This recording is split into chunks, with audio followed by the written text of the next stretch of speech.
구약성경 506페이지입니다. 사무엘하서 24장 10절에서 17절입니다. 다윗이 백성을 조사한 후에 그의 마음에 자책하고 다윗이 여호와께 아뢰되 내가 이 일을 행함으로 큰 죄를 범하였나이다. 여호와여 이제 간구하옵나니 종의 죄를 사하여 주옵소서. 내가 심히 미련하게 행하였나이다 하니라. 다윗이 아침에 일어날 때 여호와의 말씀이 다윗의 선견자 된 선지자 가세에게 임하여 이르시되 가서 다윗에게 말하기를 여호와께서 이와 같이 말씀하시기를 내가 내게 세 가지를 보이노니 너를 위하여 너는 그 중에서 하나를 택하라. 내가 그것을 내게 행하리라 하셨다 하라 하시니 다시 다윗에게 이르아르되 왕의 땅에 7년 기근이 있을 것이니까 혹은 왕이 왕의 원수에게 쫓겨 석 달 동안 그들 앞에서 도망하실 것이니까 혹은 왕의 땅에 사흘 동안 전염이 있을 것이니까 왕은 생각하여 보고 나를 보내신 이에게 무엇을 대답하게 하소서 하는지라. 다윗이 가세에게 이르되 내가 고통 중에 있도다. 청하건대 여호와께서는 긍휼이 크시니 우리가 여호와의 손에 빠지고 내가 사람의 손에 빠지지 아니하기를 원하노라 하는지라. 이에 여호와께서 그 아침부터 정하신 때까지 전염병을 이스라엘에게 내리시니 단에서부터 브엘세바까지 백성의 죽은 자가 7만 명이라. 천사가 예루살렘을 향하여 그의 손을 들어 멸하려 하더니 여호와께서 이 재앙 내리심을 뉘우치사 백성을 멸하는 천사에게 이르시되 족하다 이제는 내 손을 거두라 하시니 여호와의 사자가 여부스 사람 아라우나의 타작마당 곁에 있는지라. 다윗이 백성을 치는 천사를 보고 곧 여호와께 아뢰어 이르되 나는 범죄하였고 악을 행하였거늘 이 양부리는 무엇을 행하였나이까. 청하건대 주의 손으로 나와 내 아버지의 집을 치소서 하니라. 아멘. 목사님 다윗의 인구조사란 말씀으로 말씀 전해 주십니다. 예, 옆에 계신 분들하고 우리 인사 나누겠습니다. 오늘도 참 좋은 날입니다. 거의 초여름 같은 느낌이에요. 예. 어떻게 좋은 날이죠? 은혜 받기 좋은 날. 예. 우리는 날마다 은혜 받기 좋은 날로 살아가야 할 줄 믿습니다. 예. 오늘 이 사무엘하서 24장은 다윗의 생애 그 마지막 무렵에 되어진 그 일화한 토막이를 우리에게 들려줍니다. 이 사무엘하서는 다윗의 이야기인데요. 다윗의 그 모든 인생 역전을 다 거치고 난 다음에 이 마지막 부분에 오면은 그 에피소드 같은 부록 같은 이야기들이 첨부되어 있습니다. 그 중에 하나가 오늘 여기 인구 조사에 대한 내용이에요. 정확하게 이게 어느 시점에 일어난 일인지 구체적인 그 시기를 말씀하고 있지는 않습니다만은 아무래도 다윗의 생애의 그 후반부에 다윗이 주변의 모든 대적들을 다 평정하고 다윗에게 아무런 어려움이 없던 그 시절, 그러니까 아마도 압살롬의 난과 그 앞에 세바의 반란까지 다 진압하고 난 이유가 아닐까 싶습니다. 그때 다윗이 무슨 생각을 했는가 하면은 내가 인구 조사를 한번 해봐야 되겠다. 인구 조사라는 이야기는 백성들의 숫자를 카운트를 해보겠다는 거죠. 왜 이런 생각을 하게 됐는가? 그런데 다윗이 이렇게 인구 조사를 그 총사령관인 요압에게 명령을 내립니다. 군사령관 요압에게 너는 이스라엘 단에서부터 브엘세바까지 다니면서 이 백성의 총 인구가 전쟁에 나갈 만한 칼을 들 수 있는 자가 몇 명이나 되는지 세알해 보고 와서 내게 보고하라. 이렇게 이야기하니 요압 장군이 다윗에게 왕이 어찌하여 이런 일을 하고자 행하십니까? 왜 이런 일을 하려고 하십니까? 나는 왕의 백성의 숫자가 무지무지 많아지기를 원합니다.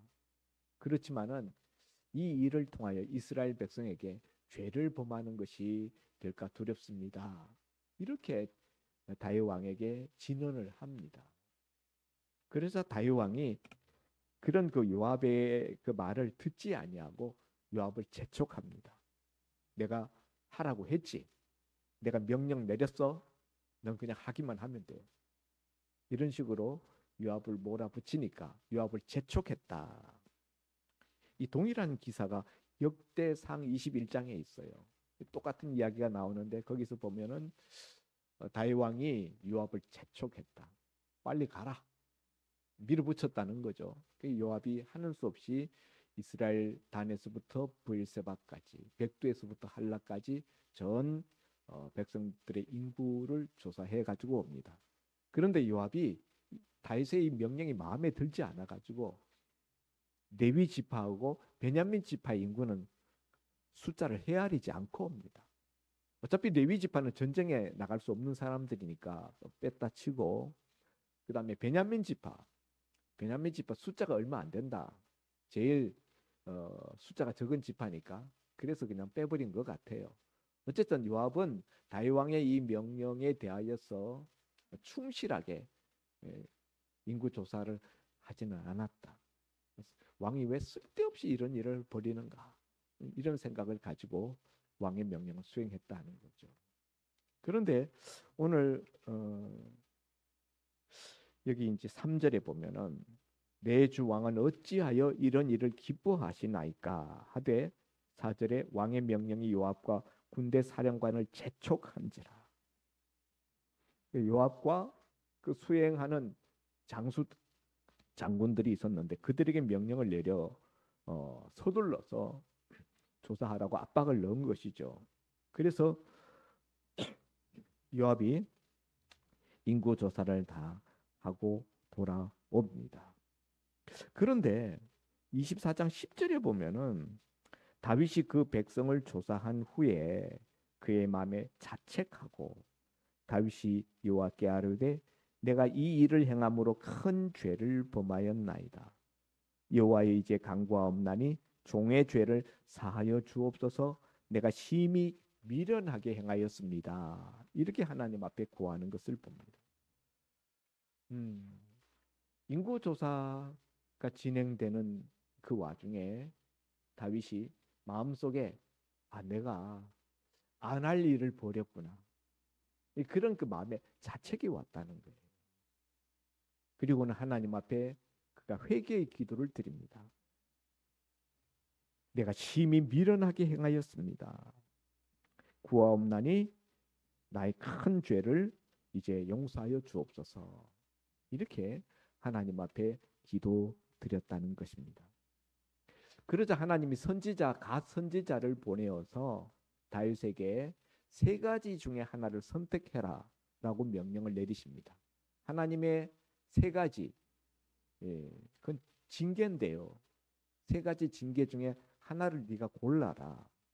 첫째는 7년 동안의 기근을 당할 것이냐, 아니면 두 번째로 3달 동안 내 대적에게 쫓기는 그런 일을 내가 겪을 것이냐, 아니면 3번째로 3일 동안 전염병이 온 나라를 치는 것을 내가 선택할 것이냐.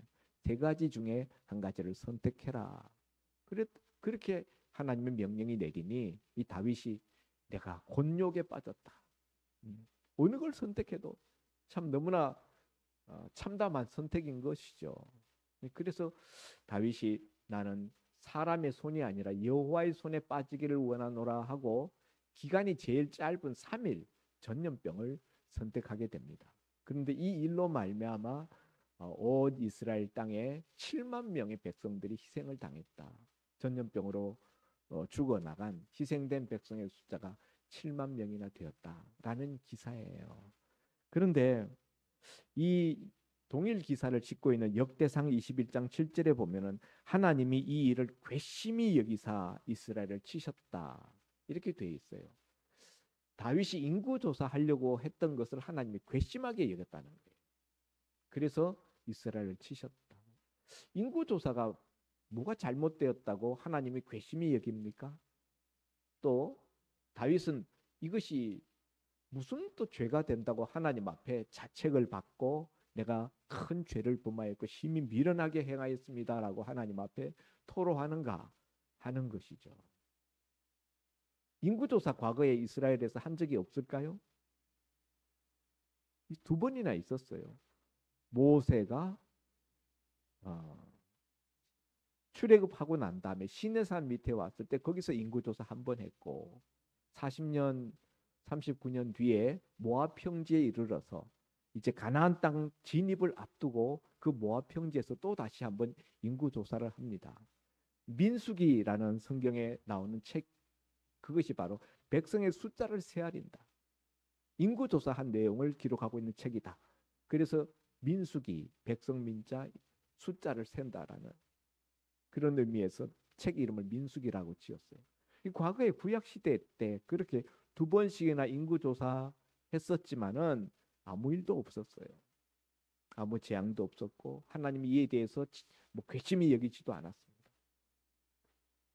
그런데 지금은 하나님이 다윗의 인구조사에 대해서 괘씸히 여겼다는 거예요. 인구조사 자체가 죄입니까?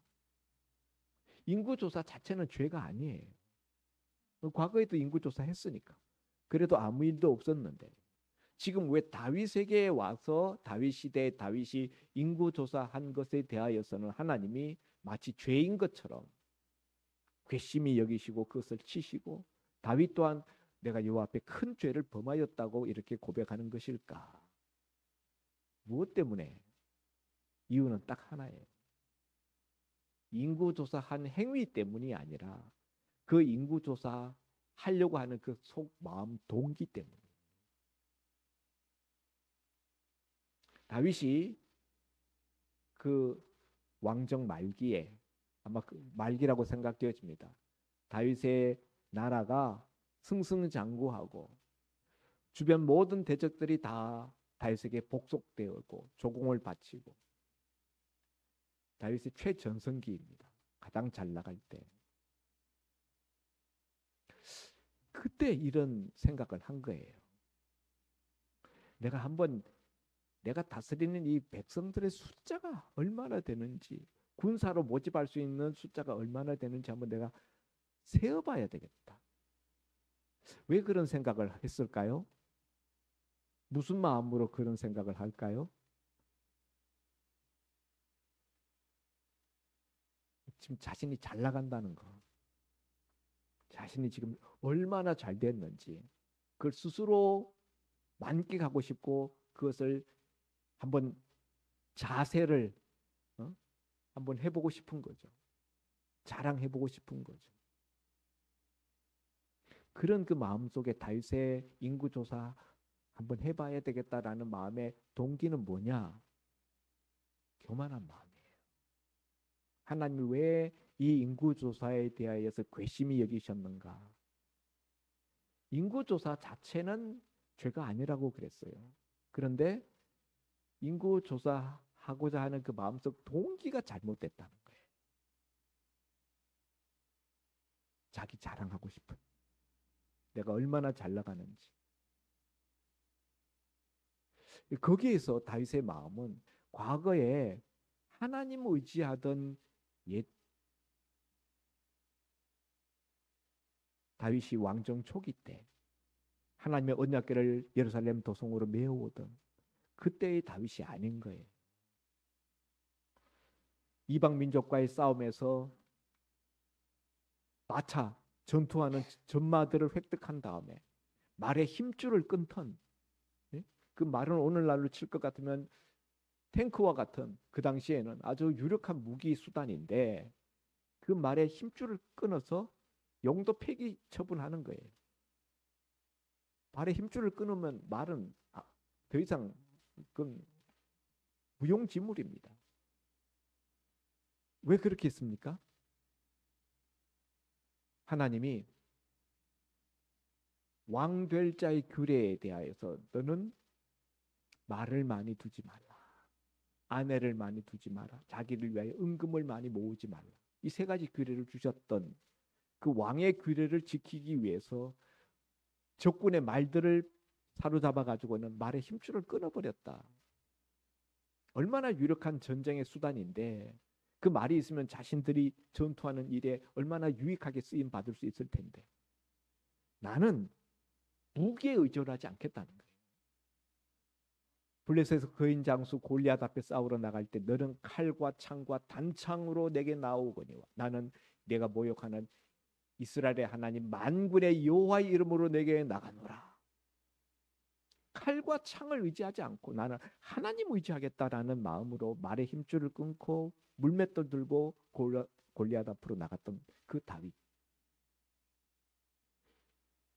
자신의 힘은 오직 여호와 하나님이라고 믿고 하나님을 의지하는 마음으로 오늘날까지 지내왔었던 다윗인데 이제 다윗이 승승장구하고 나라가 견고해지고 편안해지니까 그 하나님 의지하려고 하는 마음은 어느새 사라지고 이제 자기가 가진 것, 내가 누리고 있는 것 그거 한번 세어봤으면 좋겠다.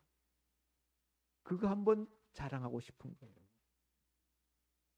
거기에 마음이 의지가 되는 거예요. 그래서 그것을 요압에게 인구조사하라는 명령으로 내리고 있는 것입니다. 이런 다윗의 마음을 요압 총사령관도 눈치챘어요. 알았습니다. 요압이 평소에 신령한 사람이 아닙니다. 전투만 할 줄 알았지 뭐 눈치 빠른 그런 사람은 아니에요. 아주 영적으로 신령한 그런 시각을 가지고 있는 사람이 전혀 아님에도 불구하고 요압조차도 다윗 왕의 마음을 눈치챘다는 거예요. 왕이 어찌하여 인구조사 이런 일을 하시려고 합니까? 이스라엘로 범죄케 함이 될까 염려스럽습니다. 그런 표현을 하고 있거든요. 이게 하나님 앞에 죄가 될 수 있다라는 것을 왕에게 넌지시, 뭐 넌지시도 아니죠. 직접 그냥 대놓고 이야기를 합니다. 요압이. 그런데도 불구하고 다윗은 그 요압의 충고를 묵살하고 그냥 밀어붙이는 거죠. 그런 그 다윗 왕의 마음 속에 교만이 들어있었다. 하나님 의지했던 지난날의 그 믿음의 자세, 겸손했던 그 모습은 그 마음은 사라지고 이제 나의 제국을 보라.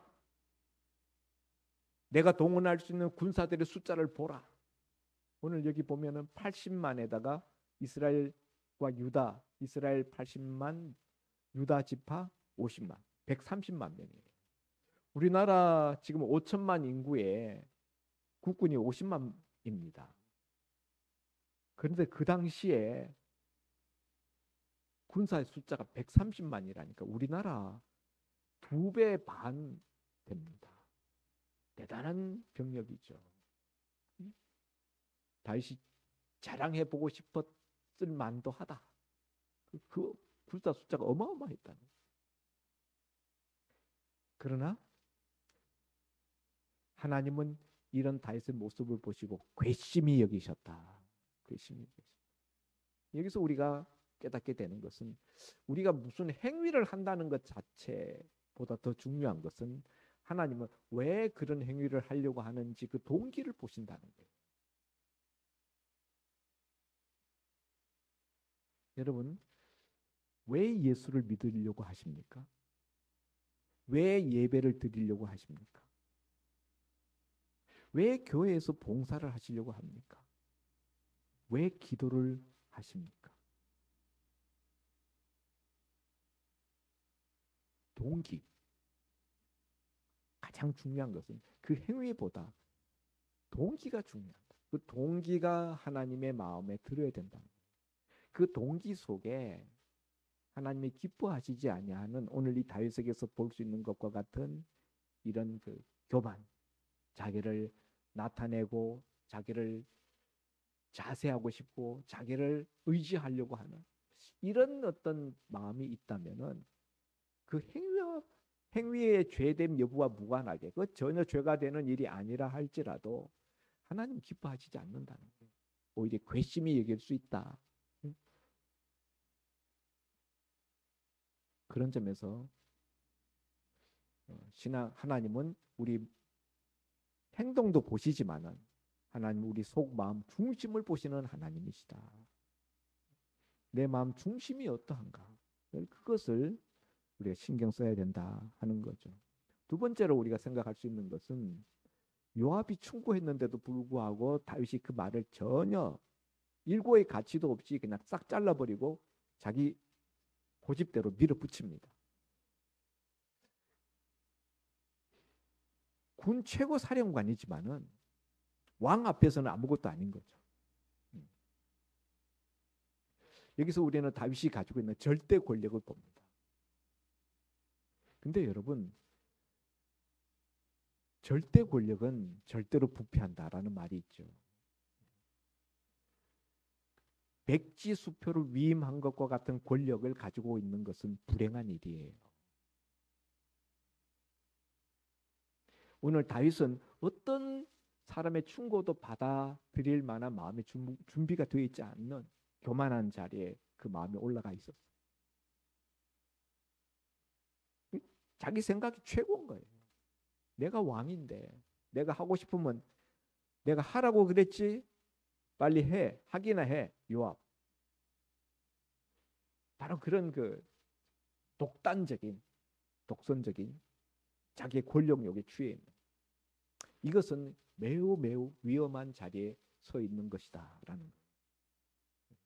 세상 사람들은 권력을 지향합니다. 이번에 우리가 선거를 보았습니다만 왜 이렇게 윤석열 정부가 참패를 했을까요? 그들의 교만과 독단 때문에 그동안 보여온 그 행태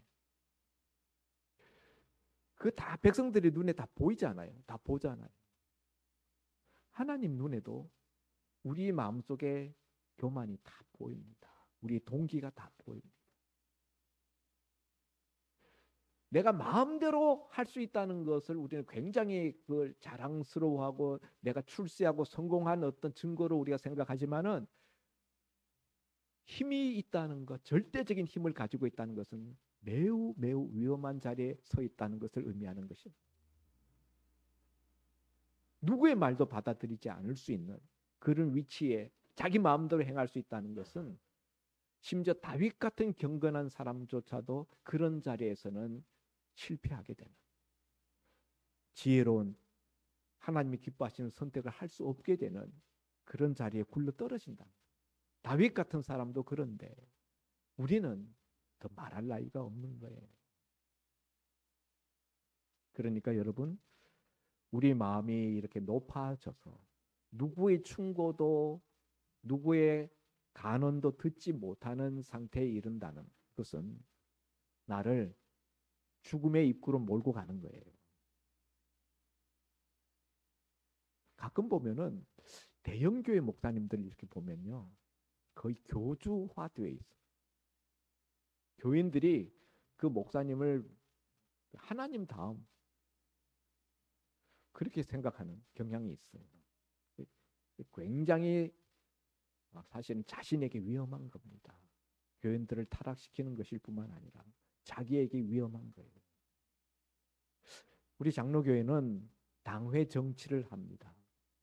장로들이 목사님과 더불어서 같이 교회 운영하는 전권을 나누어서 교회를 이끌어 갑니다. 왜 그렇게 합니까? 담임 목사 혼자 정권을 휘두르면 반드시 그 교회가 잘못되기 때문에.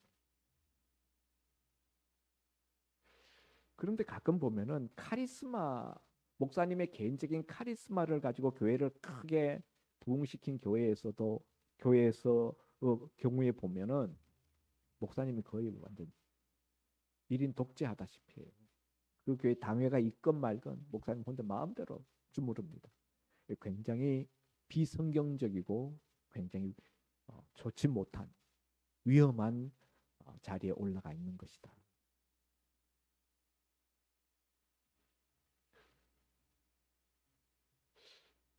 가정에서도 마찬가지예요.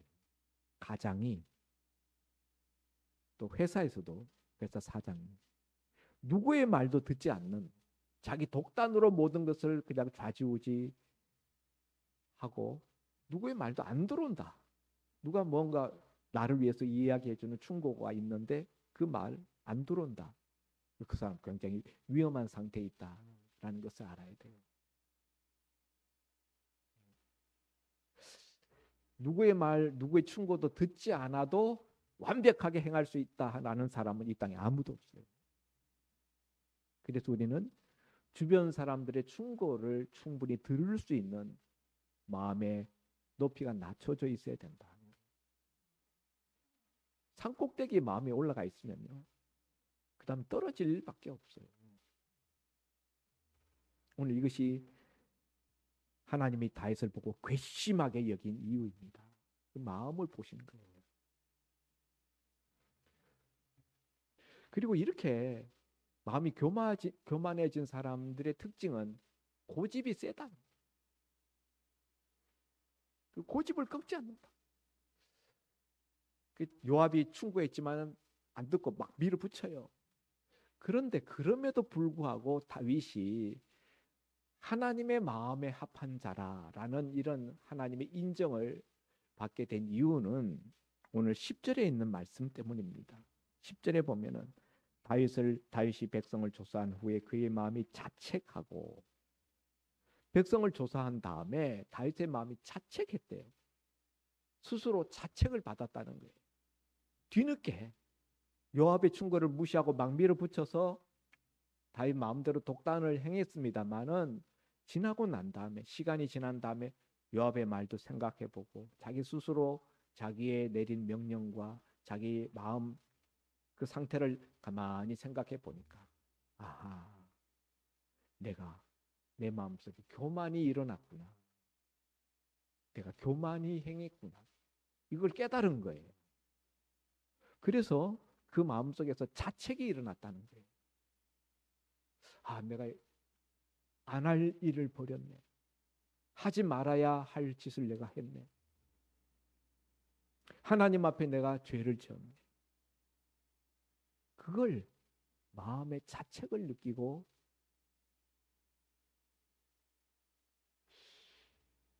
있는 그런 다윗의 모습은, 다윗이 죄가 없어서 하나님 마음에 든 사람이 된 것이 아니라 죄가 있지만 그럼에도 불구하고 다윗이 하나님의 마음에 드는 사람이 될 수 있었던 이유라고 생각합니다. 여러분, 우리도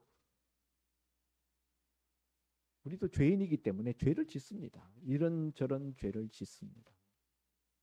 그런데 죄를 짓고 난 다음에 대부분은 어떻습니까? 그에 대해서 자책을 잘 느낍니까? 자책을 잘 안 느껴요. 그냥 죄된 길로 그냥 계속 갑니다. 고집이 있는 거죠. 그게 죄인의 특성이에요. 죄를 짓고 난 다음에는 그 죄를 합리화하고 그 길로 계속 밀어붙인다는 거예요. 그런데 다윗은 처음에는 그렇게 했는데 시간이 지나고 난 다음에 마음의 자책을 받았다. 이게 다윗이 훌륭한 점이에요. 이것이 다윗의 믿음이, 하나님이 다윗은 정직한 길로 행하였다라고 말씀하시는 이유입니다. 그리고 자책을 받았다 하더라도 많은 경우에 우리도 자책이 옵니다. 때로 우리 신앙 양심이 우리 속에 너 그거나 좀 아닌 것 같아. 우리 스스로 우리 마음속에 자책이 옵니다. 그런데 자책이 와도 그걸 우리가 그냥 많은 경우에 그냥 눌러버리고 없는 것처럼 해버리기가 쉬운데, 다윗은 그 자책을 붙들고 하나님 앞에 회개의 기도로 나아갔다. 회개하는 자리로 나아갔다. 오늘 10절 다시 한번 읽어보면은 다윗이 백성을 조사한 후에 그의 마음이 자책하고, 그 다음에 다윗이 요압에 나가서 요압께 아뢰되 내가 이 일을 행함으로 큰 죄를 범하였나이다. 여호와여 이제 간구하옵나니 종의 죄를 사하여 주옵소서. 내가 심히 미련하게 행하였나이다. 자기의 죄를 사해달라고, 자기가 범죄했다고 하나님 앞에 솔직하게 고백하고 그 마음속에 그 응어리들을 털어내고 있다는 거예요. 회개의 기도로. 이게 다윗이 뭐 이런저런, 다윗도 이런저런 죄를 범했죠. 바세바 사건도 그렇고 지금 여기 이 사건도 그렇고 그럼에도 불구하고 하나님의 은혜를 잃지 않는 하나님의 마음에 합한 자라 하나님이 그렇게 불러주시는 이유이겠다 하는 것입니다. 사랑하는 성도 여러분, 만일 다윗이 이 상태에서 이런 마음의 자책이 일어났을 때 그것을 그냥 짐짓 모른 채 하고 그냥 눌러버리고 계속 회개하지 않고 계속 나갔더라면 어떻게 됐을까요?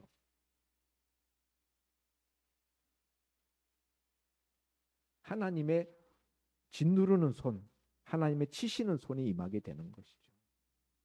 다윗이 회개했음에도 불구하고 하나님이 그 보응을 다윗에게 네가 선택해라 하고 말씀하셔요. 세 가지 중에 하나. 7년 기근? 이미 앞서 3년 기근 겪어봤어요. 앞장에. 몇 장이죠? 예, 21장 1절에 다윗 시대에 해를 거듭하여 3년 기근이 있으므로 다윗이 여호와께 간구하였다. 3년 기근을 겪으면서 그때 죽을 지경이 되었거든요. 근데 7년 기근이 다윗이 7년 기근, 3년 기근도 지긋지긋한데 7년 기근 그건 안 됩니다. 그건. 그 다음에 석 달 동안 대적에게 쫓기는 거. 지금 압살롬한테 쫓겨가지고 자기 아들 압살롬 때문에 쿠데타를 당하여서 예루살렘에서 쫓겨나가가지고 그 지난 세월이 얼마나 됐겠습니까? 한 달이나 됐을라나? 한 달도 안 됐을 거예요. 한 달도 안 돼서 예루살렘 돌아왔어요. 그래도 그때 한 달도 안 되는 그 압살롬의 난 속에서 도망 다녔던 그 시절 생각하면은 석 달 동안 아찔한 거죠. 하나님 그것도 싫어요. 그 다음에 그러면 3일 전염병 제일 시간이 짧은 거 그걸로 하겠습니다. 그러니까 회개 기도를 했지만은 회개했어도 그에 대한 보응이 따르더라는 거예요. 회개했으면 아무것도 없는 것처럼 그 전과 똑같은 상태에 들어가는 것은 아니다. 하나님 앞에 지옥 갈 죄는 없게 되지만은 남의 집 물건을 깨뜨렸으면은 잘못했다고 용서를 빌고 그 사람이 용서해 주었다 그래도 그 변상은 해줘야죠.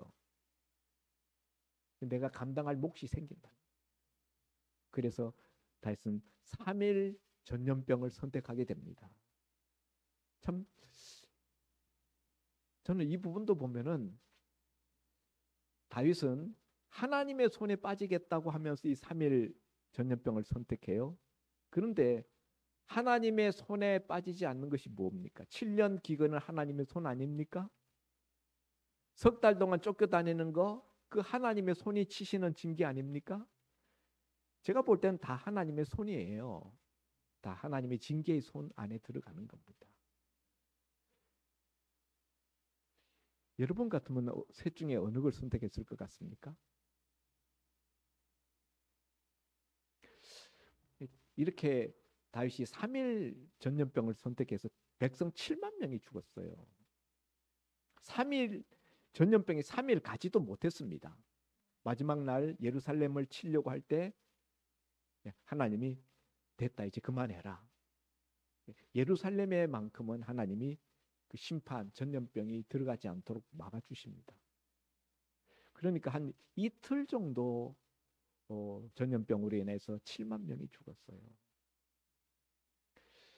저는 다윗의 이 선택도 보면은 좀 이기적인 선택이 아닌가.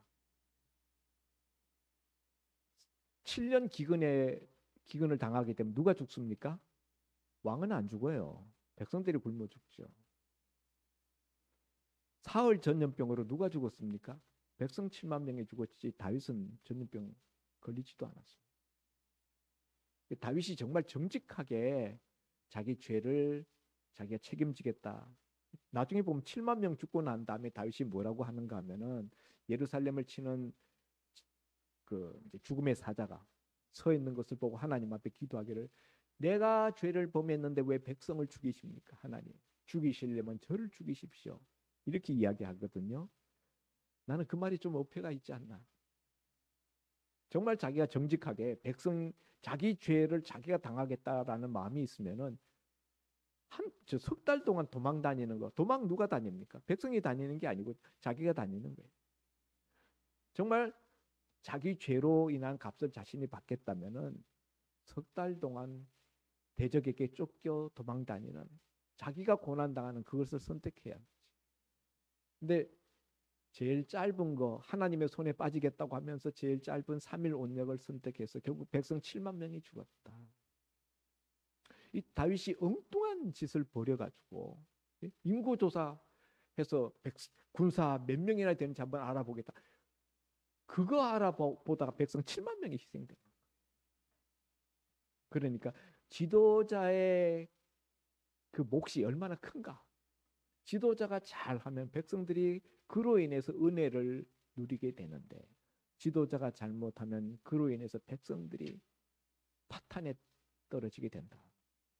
지도자 한 사람의 잘못이 7만 명의 희생을 낳았다. 그래서 지도자가 잘 뽑혀야 되고, 또 우리가 지도자를 위해서 기도해야 될 이유인 것입니다. 그런데 또 한편으로는 이런 생각도 들어요. 1절 말씀에 보면은 24장 1절에 여호와께서 다시 이스라엘을 향하여 진노하사 그들을 치시려고 다윗을 격동시켜서 인구조사를 하게 했다. 하나님이 이스라엘을 치시려고 다윗을 격동시켜서 인구조사하게 만들었다는 거예요. 예. 다윗이 스스로 마음속에 이렇게 교만한 마음이 생긴 것을 보시고 하나님이 그걸 이때까지는 은혜로 그걸 막아주셨는데 하나님이 그 손을 치워버리시니까 마음이 그 눌려 있었던 그 마음이 발동이 되면서 요압한테 인구조사 해가지고 와 이렇게 되었다는 것이죠. 근데 그렇게 하신 이유가 이스라엘을 치시려고, 이스라엘 향하여 진노하사 그들을 치시려고 다윗을 선동했다. 이스라엘이 뭐 어떻게 했길래 그 7만 명은 그럼 죄 없이 그 다윗 왕 때문에 애매하게 죽은 것인가, 이런 생각이 들잖아요. 그러나 물론 다윗의 책임이 있습니다. 그렇지만은 그 이스라엘 백성들에게도 자기 죄 때문에 죽는 거예요. 하나님이 이스라엘을 치시려고 했던 데는 이유가 있습니다. 앞에 무슨 일들이 있었죠? 압살롬의 반란이 있었고 세바의 반란이 있었습니다. 하나님이 다윗에게 기름 부어 세웠는데 여호와께서 기름 붓지도 않았던 그 아들 압살롬이 쿠데타를 일으킬 때 온 이스라엘 백성들이 다 압살롬 편에 들었어요. 그리고 압살롬이 죽고 난 다음에 세바라는 불량배가 또 다윗에 대해서 반란을 일으킬 때 온 이스라엘이 또 이 세바를 따릅니다. 이것은 하나님이 위임하신 권위에 대하여서 불순종하는 것이죠. 이 부분에 대해서 이스라엘의 죄가 있는 것입니다. 하나님은 그래서 오늘 그들의 죄를 물으실 겸 해서 다윗의 마음속에 숨어 있었던 그 교만을 드러내심으로 모두를 심판하시는 거예요. 참 하나님의 역사하심은 보면 정확하시고 오묘하시다. 그리고 예루살렘 사람들은 압살롬 쿠데타 때도 압살롬에게 가담하지 않고 세바의 반란 때에도 세바 편에 가담하지 않습니다. 예루살렘 사람들은 다윗 편에 서요. 그랬더니 죽음의 사자가 예루살렘을 치기 직전에 하나님이 됐다, 내 손 거두어라 해서 예루살렘은 하나님이 지켜주셔요. 하나님 참 정확하시다, 그런 느낌이에요. 사랑하는 성도 여러분, 오늘 다윗의 인구 조사를 우리가 말씀을 들으면서 겉으로 드러난 내 행위 속에 무슨 죄가 있지는 않을 거예요. 그래도 우리 마음 속에 하나님이 기뻐하시지 아니하는 어떤 마음이 있다면 오늘 다윗처럼 우리가 마음속으로 그것을 자책하고 스스로 아파하며 하나님 앞에 꺼내놓고 그것을 정리할 수 있는 저와 여러분이 될 수 있기를 바랍니다. 성령 충만이란 무엇인가? 성령 충만이란 제가 전에도 말씀드렸다시피 무슨 예언 기도하고 방언하고 방언 통역하고 막 이런 게 성령 충만이 아니라, 그런 것이라기보다는 마음의 밑바닥에 발통을 달아놓는 것이다. 여러분, 우리 여기 강대상 무겁습니다. 이 강대상 유리 엄청나게 무거워요.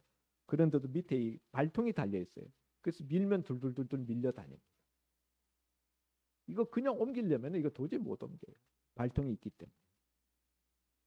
우리 마음의 발통, 이 발통은 성령님께 이끌리는 발통. 성령님이 이끄시는 대로 줄줄줄줄 따라가는 거. 이게 바로 성령 충만이라는 거예요. 우리는 나에게 집중하려고 하는 그 마음을 성령님께 집중해서 성령님께 늘 민감한 그런 사람들이 될 수 있기를 바랍니다. 다윗은 처음에 출발 잘못했지만 그러나 나중에 그것을 잘 수습했어요. 아무쪼록 저와 여러분도 이런 다윗의 모습을 보면서 이런 다윗을 보고 하나님이 내 마음에 합한 자라 하셨던 것처럼 우리에게도 이런 신앙 양심에 민감한 성령님께 이끌리는 그런 모습이 있어서 하나님의 마음에 합한 종들이 다 될 수 있기를 주의 이름으로 축원드립니다. 기도합니다. 아버지 하나님, 오늘 이 땅에 있는 많은 교인들이 예수 믿는다 하면서 하나님 섬긴다 하면서 자기의 고집을 버리지 아니하고 성령님께 이끌리지 아니하고 그렇게 자기를 의지하고 자기를 나타내고 자기를 자랑하면서 살아가고 있습니다. 오늘 이런 우리들의 죄스러운 죄된 그런 본성을 우리가 꺾고 성령님께 민감하여서 하나님의 마음에 드는 동기를 가지고 살아가는 종들이 다 되게 하여 주옵소서. 예수님 이름으로 기도하옵나이다. 아멘. 아멘. 말씀 감사합니다. 찬송가 312장 부르면서 봉헌 드리고 우리 드리는 헌금을 위하여 목사님 기도해 주십니다.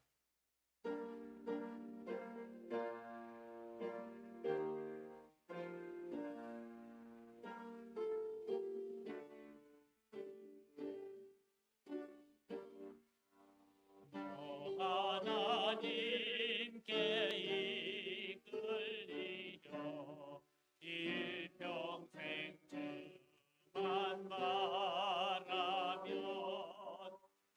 어려울 때 힘 주시고 언제나 지켜주시니 주 크신 사랑 믿는 자 그 반석 위에 서리라.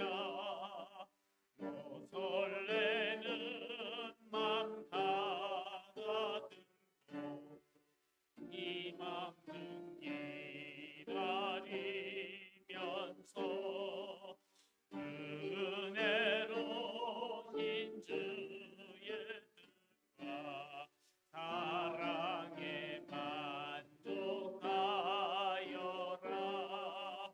우리를 불러주신 주 마음에 소원하신다. 주 찬양하고 기도하며 내 몸부 힘쏟아하라. 주 약속하신 모든 은혜 내게서 이루어지리라. 참되고 의지하는 자 주께서 기억하시니. 아멘. 좋으신 아버지 하나님, 주께서 우리를 붙잡아 주시지 아니하시고 주께서 우리에게 은혜의 보호막을 쳐주지 아니하시면 우리는 언제 어떻게 한순간 나락으로 굴러떨어질지 모르는 죄인들입니다. 오늘 말씀을 듣고 이 말씀을 내 삶에 적용하여서 이 말씀대로 살아갈 수 있는 모든 종들 되게 하여 주옵소서. 이 시간도 받은 은혜 하나님 앞에 감사하여 이런저런 명목으로 하나님 앞에 예물을 드렸습니다. 이 예물이 하나님 기뻐하시는 거룩한 산 제물 되게 하시고 이를 통하여서 하나님의 하시고자 하는 사역들이 몸된 교회에서 더욱 활발하게 일어날 수 있도록 주님 축복하여 주옵소서. 드린 손길들 하나님이 기억하여 주셔서 먼저 저들의 영혼이 잘 되게 하시고 영혼이 잘 됨 같이 범사에도 잘 되게 하시고 육신에도 강건함을 허락하여 주시옵시사. 그 손으로 무슨 일을 도모할 때 주의 의로운 오른손이 함께하여 형통함을 더하여 주옵소서. 감사하고 축복하며 예수님 이름으로 기도하옵나이다. 아멘. 아멘. 교회 소식입니다. 내일 우리 남손노회 정기노회가 송탄 영광교회에서 있습니다. 정교인 야유회가 28일 넷째 주일 교회에서 예배드린 후에 출발하려 합니다. 장소는 안성 맞춤랜드로 정해졌고요. 남전도에서 이제 현장을 봤다고 추천을 했고 목사님, 사모님 그저께 가셔서 이제 다 확인하고 오셨습니다. 넓고 좋습니다. 볼거리도 있고. 이달의 추천 도서입니다. 조종민 저의 사랑합니다. 네, 밑에 우리 소예배실 문고에 비치되어 있으니까 여러분께서 읽어보시기 바랍니다. 네, 복도 문고예요.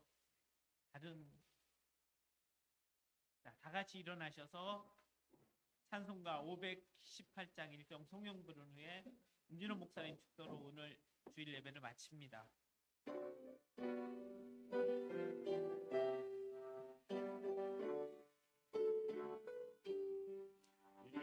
소리 들리니 예수가 원하신다. 만민에게 전하라. 예수가 원하신다. 주님 명령하시니 산을 넘고 물 건너 온 세상에 전하라. 예수가 원하신다. 말씀이 육신이 되어 이 땅에 오셔서 십자가 달려 죽으시고 장사되셨다가 삶 안에 부활하시고 승천하셨다가 다시 오실 우리 주 예수 그리스도의 은혜와 우리 하나님 아버지의 무한하신 사랑하심과 성령님의 대주 교통 충만 역사 인도하심 우리 목사님 말씀을 듣고 교만하지 않고 겸손하여서 늘 회개하며 날마다 성령의 이끌림을 따라서 살기를 원하는 우리 운하수목교회와 모든 성도님들과 가정과 직장과 사업과 하시는 일들에와 자자손손 위에 이제로부터 영원까지 함께 있을지어다. 아멘. 아멘.